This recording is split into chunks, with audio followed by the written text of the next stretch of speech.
Hello everyone, my name is Alex. I'm a 2000 rated over-the-board chess player, and in this series we're going from 1000 to 2000 elo in chess.com rapid games, where I'll be explaining my thought process as best as I possibly can for your education and entertainment. We have already hit 2000 elo, so we're going a little bit higher. Okay, my opponent goes d4, I go c6, and there's many reasons I go c6, and one of them is because after bishop to f4 going for a London system, we actually have the very interesting move queen to b6. Why is this strong? Well, we don't play d5 yet. We most likely will play d5. Wow, that is quite a move, because that gives up the b2 pawn, and we can just go and snag it. The whole point of queen b6 is that we just hit this pawn. And my opponent goes knight to a4, attacking my queen, but that doesn't trap the queen. Like, the queen is perfectly safe. We could go queen to b4 check, hitting the king and the knight. My opponent would have to play the move c3. c3 is defended by the knight, and the knight is now defended by the queen, and then we'd have to move our queen again. So we could instead go queen to a3, which is also a completely safe square, and I think I prefer the move queen to a3, because most likely my opponent will have to play c3 regardless to ensure that the knight is well defended, because we are attacking the knight still. But the difference is, if I put the queen on b4, that comes with a tempo. Now it doesn't. So we're up a pawn, which is obviously good. And now we need to continue to develop our pieces, because whilst we have gone and won a pawn, we are clearly behind in development, so we need to catch up. Therefore, how should we go about that? Well, I think knight to f6 makes a lot of sense. We don't want to allow the move e4, ideally, because if e4, then white takes a lot of space in the center.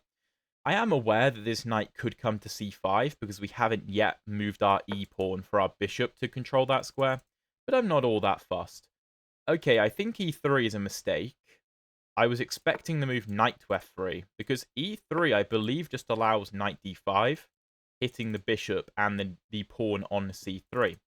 This bishop is a very powerful piece, because it's looking at the dark squared weaknesses in my position, and because my pawns are committed like this, unless I play the move d6, the dark squares are going to be very weak, and also just typically bishops are better than knights.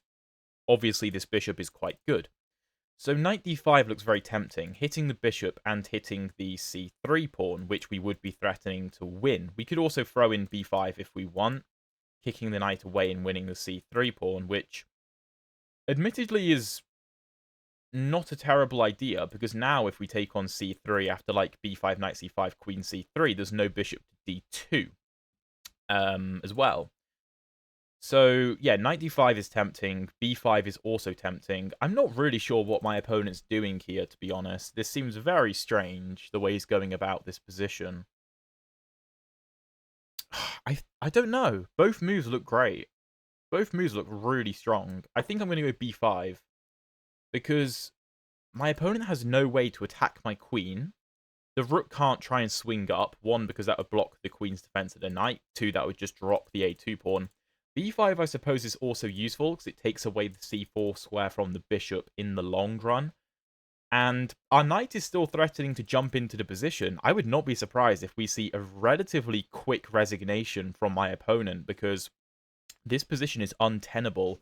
And I do dub this system the Centurion system, because I don't really see anyone else playing it or having played it before, in like serious games, I suppose. So I love this system. I have fantastic success. The system itself is this, because most of the time people will play d5 or knight to f6 from here. So okay, yeah, my opponent's knight jumps into c5, but that doesn't really help him, because I take on c3 and you don't have queen d2. That's one of the key problems. Previously, you would have bishop back to maintain defense of the rook. It's still not great for white, but it's better. Well, better than this. Okay. Okay, I mean, we have so many different ways to go about this position. We are up 2 pawns. I'm kind of tempted just to play knight to a6 and get rid of this knight, because it's a good piece. d6 is playable as well, but then the knight just hops back to d3 and covers the b2 square, which is a useful checking square. If I give a check on c4, the knight just hops back, and the knight is decent. I could claim that I can try and prepare knight c3 with a fork, but I think it's better to get my pieces involved in the game. So let's offer a trade with knight to a6. Rook c1 is not concerning. Of course, if it takes, I would lose my queen. But if rook c1, I mean, I can just move my queen. I can give a check on b2, but that would be met with rook c2. I could also just go queen a3, which is probably what I was going to play. But my opponent goes knight back to d3, so that's fine. Covers this, which is useful to note. I could try and hop my knight into b4 and offer a trade of knights, which isn't a terrible idea. I could hop my knight into d5 to put pressure on the bishop and also potentially threaten forks, which I think I quite like the look of. So let's do this.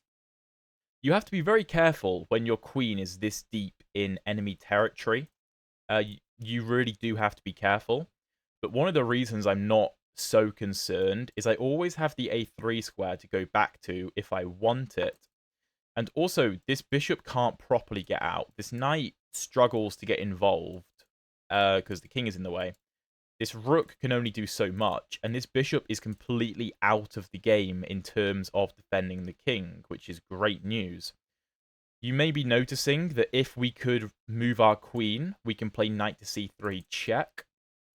You should be looking for tactics, but they don't work, unfortunately.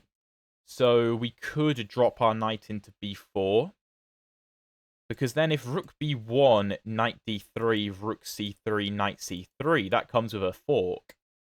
So that actually seems like a really strong move. Knight a to b4. You can see how our knights support each other as well, which is very useful. I'm also clearing the a6 square for my bishop, because if I can get this pawn to b4 and out of the way, this is a very, very strong diagonal, which with the king on e2, the white bishop just can't contest.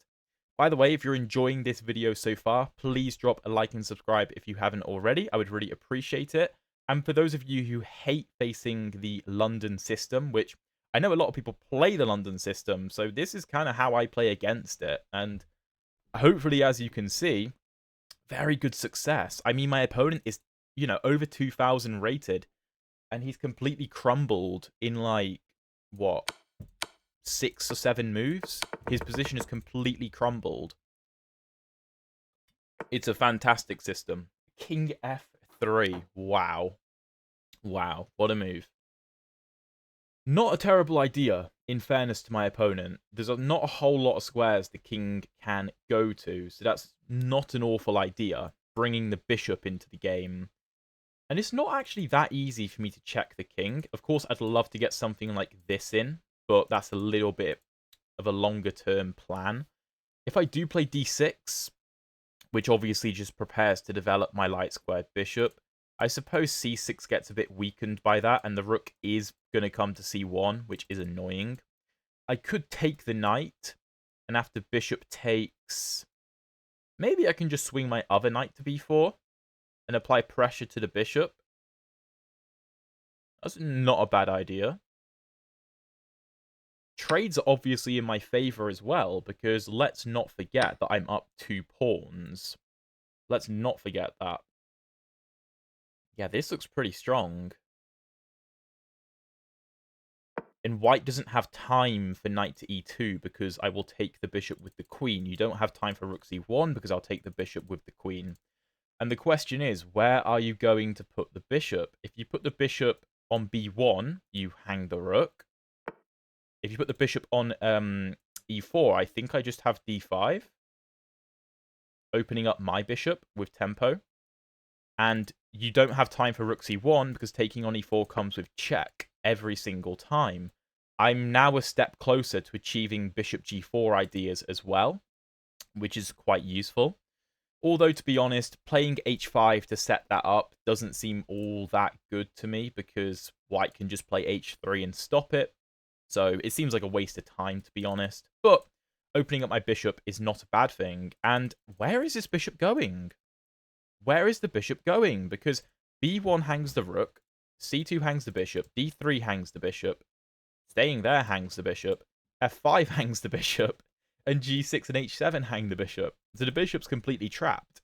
What I was saying before is if the bishop goes back to f1, then the bishop is just undeveloping itself. That's great. And it makes it difficult for this queen to keep an eye on the rook, because ideally the rooks would watch each other. If the bishop comes to e2, then this knight is going to have to develop to h3 rather than e2. And obviously the knight wants to go to e2 to be closer to the king and the center of the board and hit my queen. So my opponent resigns because there's nothing he can do. There's nothing he can do. 13 moves, win against the London system. What else can I offer you? I mean, we all hate the London, let's be honest. Even if you play the London, I think you hate playing against it. But yeah, a very, very nice game. I think we had an opportunity to win it a little bit sooner. I think we could have played b5 a bit earlier, rather than knight to f6, I would guess. But okay, I mean, this is going to be a short analysis. I think I also have another video in this system, which I'll link at the end of the video. But yeah, bishop f4 just isn't that great, because queen to b6 is the best response. And b2 is incredibly weak. The thing is, for white to maintain any kind of advantage, this plus 0.27 advantage, the only way is either knight to f3, where you try to gambit the pawn and go knight b to d2. Personally, I just go knight to f6 against knight to f3. But most people play b3, which is the other move. But obviously that just weakens the dark squares in general, and we can just continue developing as normal. The other thing that white often does is plays queen to c1, defending b2. And this is a common move in the London. But the issue is it hangs the d4 pawn, because you haven't yet had time to play knight to f3. Typically, this kind of thing would occur after, let's say, d4, c6, knight f3, d5, bishop f4, queen b6. Then you do go queen c1, because the knight is already defending the d4 pawn. But if we instead go queen b6 without going d5, then d4 is a problem. And I've had so many people just blunder the d4 pawn by going queen c1.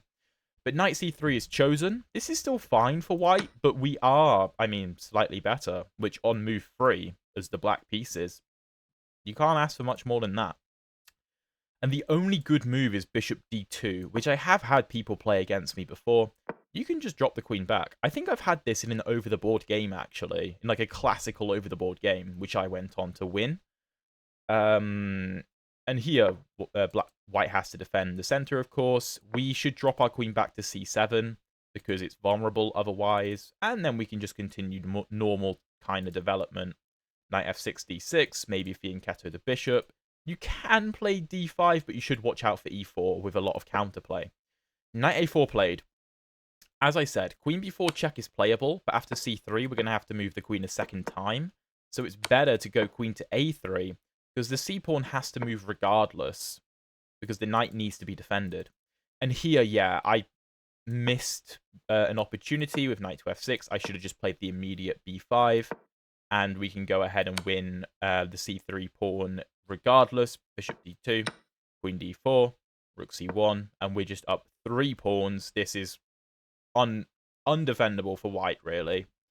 There's no weaknesses, no clear weaknesses in my position. I go knight to f6. White needs to go bishop c1, which I mean is just a horrific move. Like, you can see the point. You kick the queen away so that b5 doesn't come with issues on c3. I have to drop the queen back to d6, the only safe square. And here I'm still just up a clean pawn. I can continue my development, and I'm just fine. My opponent, however, went e3. And here, I was initially going to play knight d5, which is the second best move. If the bishop moves, I can, of course, take here. I can also still go b5 if I want. And if you, I don't know, defend here somehow, I can take on f4. I can go b5. I can do so many things. But I realized that b5 should be played, hitting the knight, forcing the knight to move, and winning the c3 pawn. The computer literally just wants to go rook b1 and give up the knight. That's how bad the position is for white. But my opponent plays the more natural knight c5. We take on c3 with check, king e2, because queen d2 would be met with queen a1. And here, the computer likes this. Obviously, if block, we take. If king e1, it wants e5. If this, then this. If this, then this anyway. You can't take because of take. Oh, that's really cool. And then if this, we give a check. And it's actually just mate. Okay, knight a6 is still good, though. Knight back to d3. We go knight to d5. e6 is also good. Bishop g3. Knight a to b4. Again, the computer wants the move e6 to get the bishop involved, but I quite like this idea of mine. There was also cool moves such as rook to c1 being met with knight d3. And if you take my queen, I have knight takes c3 check. King moves and I take the queen. And here I'm just up way too much material. I'm up like a full rook and 2 pawns. That was my idea. King to f3 played. I thought that was quite a good move. Knight d3, bishop d3, and knight to b4 is the best option. And the computer actually wants to play... Wait, what? Oh, it wants bishop f5, and then e6, knight e2, hitting the queen, queen a3, and then bishop e4, if f5, bishop c2. Okay, the queen no longer sees this. I thought that the bishop had to drop back to f1 to allow the knight to e2. And here, I mean, I have a plethora of options. d6, e6, h5, bishop b7. They're all very good. But bishop e4 is chosen, which just loses to the move d5. And my opponent resigns because there is no way out for the bishop. The bishop is completely stuck. And the best move is to give the rook up. The bishop cannot move with any kind of check on the king to win my queen. So the game is as good as done. That's not bad. That's not bad. I hope you guys enjoyed the video. I know it was a shorter one. If you want to see another video where I play this Centurion system against the London, then check out the video up here. And if you want to see the previous episodes of the speedrun, check out the players down here. Thank you very much for watching, and I'll see you in one of those videos.